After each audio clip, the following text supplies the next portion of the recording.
ата-бабалар жаздырып Құран оқытасыздар. Өмірден қайтқан ата-әжеге ағайындар болатын болса, жазып қойсаңыздар болады.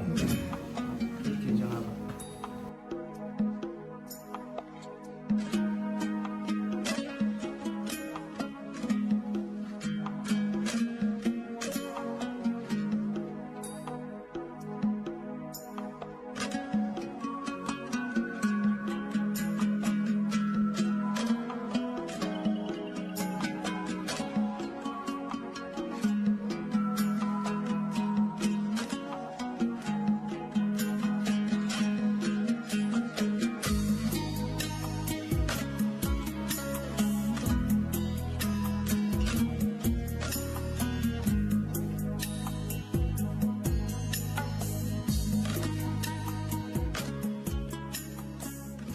Ben Ulu Avliyemizin biri Hoca Ahmet Yassavi babamızın kesinesindeki ekskursiyaladım.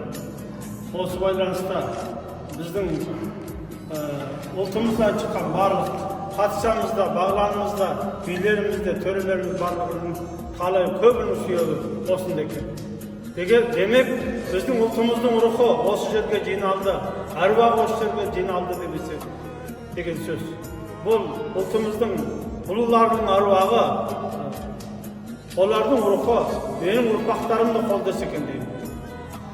Осының үшін осылай болды. Біздің мемлекетіміз тәуелсіз мемлекет болмаса, еркін ел болмаған болса, мынандай орайға ие болмас едік. Сондықтан менің артымда ұрпақтарымның барлығы осыны түсінуін, өзінің ұлтын сүйуін, мемлекетін сүйуін, тәуелсіз мемлекетімізді гүлдендіруге барынша ұмтылуын, адал азамат болуын тілеймін.